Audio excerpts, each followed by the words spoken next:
दिनै स्क्रुटिनि दिन दङमोन।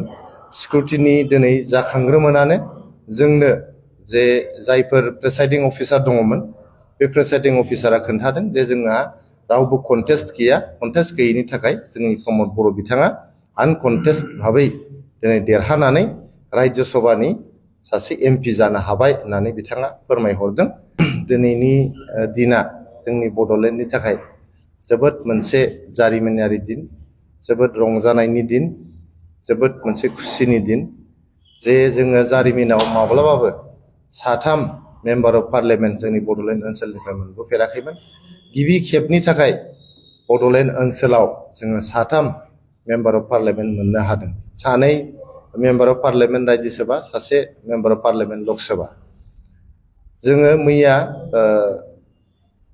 इउपिपिएल हान्जानि मानगोनां आफादगिरि आरो आगुनि जोंनि बिटिआरनि सिएम प्रमद बर' बिथांनि नमिनेसनखौहाय मोनथाम हान्जाजों ज' जानानै इउपिपिएल, एजिपि आरो एआइइउडिएफ मोनथाम हान्जाजों ज' जानानै जोङो नमिनेसनखौ होदोंमोन मैया।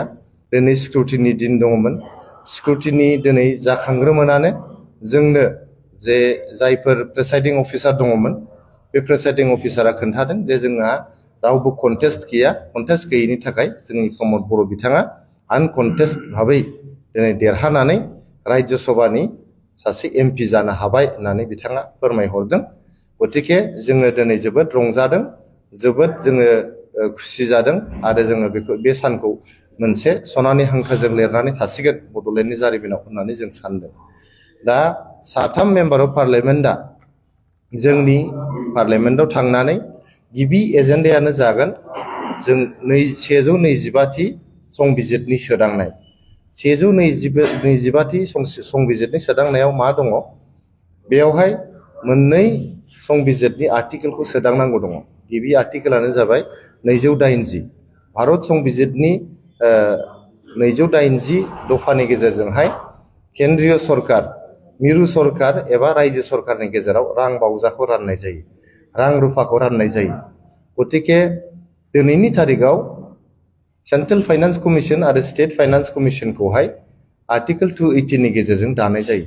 कुनु अट'नमास काउन्सिलनि थाखायहाय आर्टिकेल 280 आवहाय दिनैहाय कुनु स्क'पआनो गैया। बेनि गेजेरजों अट'नमास काउन्सिलाव रां फैनायनि कुनु स्क'प गैया।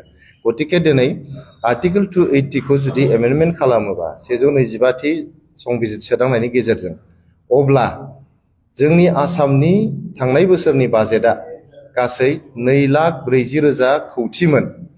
2,40,000 कौटिनि जोंनि सुबुं सानखोआ, जोंनि बड'लेण्डनि सुबुं सानखोआ जिहेतु 12 निफ्राय 13 जौखोन्दो, गतिके जोंनि राङाबो 12 निफ्राय 13 जौखोन्दो फैयोब्ला फ्राय जोंहा 30,000 कौटिसो रां जों मोनो बड'लेण्डआ। खिन्थु थांनाय बोसोरसिमाव जोङो बेथनजों लोगोसे आरो डेभेलपमेन्टनि राङा गासै 3,500 कौटिसोल' जों मोनदों। जौगानायनि हाबाफारिनि थाखाय एसअपिडि आवहाय जोङो मात्र 1,100 कौटिल' जों मोननो हादों। होनब्ला जों साननो हायो जे 30,000 कौटि मोननांगौ दङमोन, नाथाय जों मोनबाय बेसेबां? 1,100 कौटि। गतिके जोङो आर्टिकेल 280 नि 125 एमेन्डमेन्ट जायोब्ला अब्ला जोंनावहाय गोबां रांफोर फैगोन आरो गोबां जोंनि गेजेराव जौगानाय फैगोन। नैथि जोंहा मुलाम्फाया जाहैबाय 200 आर्टिकेल 280 एमेन्डमेन्टआ जागोन। 125 एमेन्डमेन्टनि गेजेरजों जोंनि 40था जे बियाब दङ बिटिआरआव दिनै 40थानिफ्राय 60 बियाब जागोन। 60 बिजाब जानाय लोगो लोगो जोंनि बड'लेण्डआव 22था जाथि जनगोष्ठी दङ। बे 22था जाथि जनगोष्ठीफ्रा बयबो जोंनि बिटिआरनि एसेम्ब्लियाव बाहागो लानो हागोन। बिटिआरनि जे बिसायख'थि बेयाव बाहागो लानो हागोन आरो बयबो समान मोनथाय मोनगोन होननानै आङो फोथायो। गतिके साथामबो मेम्बार अफ पार्लियामेन्टआ थांनानै 125 एमेन्डमेन्टखौ पार्लियामेन्टआव पास खालामहोनायानो जोंनि गिबि थांखि। दा आङो जोंनि जे बिजाथि प्रमद बर' बिथांखौ जे दिनैहाय आसाम गण परिषद आरो एआइइउडिएफनि एमएलएफ्रा प्रप'जार हिसाबै साइन खालामनानै बिथांमोना जे नमिनेसन साबमिट खालामखांनायनि उनाव दिनै बिसायख'थि जायालासेनो आनकन्टेस्ट भाबै देरहालांनायनि थाखाय आं गिबियावनो एजिपि आरो एआइइउडिएफ हान्जानिसिम आं गोसो गोरबोनिफ्राय साबायखर बावहरदों। लोगोसेयैनो जोंनि कंग्रेस पार्टी आरो बिजेपि पार्टी मोननैबो हान्जाखौहाय बिथांमोना केन्डिडेट फसंथेयैनि थाखाय कन्टेस्ट खालामैनि थाखाय जोंखौ खुनु अपोज खालामालासेनो देरहाहोनो खाबु होनायनि थाखाय कंग्रेस हान्जा आरो बिजेपि हान्जा मोननैबो हान्जाखौनो आङो गोसो गोरबोनिफ्राय साबायखर बावहरदों। लोगोसे आं साबायखर बावबावनो लुबैदों जोंनि बड'लेण्डनिनो हान्जा बड'लेण्ड पिपल्स फ्रन्ट बिथांमोनाबो बिजाथि फसङालासे जोंनि इउपिपिएलनि हान्जाखौ जे देरहाहोदों बेनि थाखाय आङो बिपिएफ हान्जानि गाहाय हाग्रामा महिलारि बिथांनिसिमबो आङो गोसो गोरबोनिफ्राय साबायखर बावहरदों। केबिनेट मिनिस्टार मोननाय मोनैनि प्रसेसा सम थागोन दा जिहेतु बिसायख'थिनि बोथोर बिसायख'थि जोबखांनायनि उनावसो बेफोरखौ सावरायनाय जागोन गतिके जोंनि प्रमद बर' सेन्ट्रेल माने मिनिस्टार मोनगोन ना मोना हान्जायाव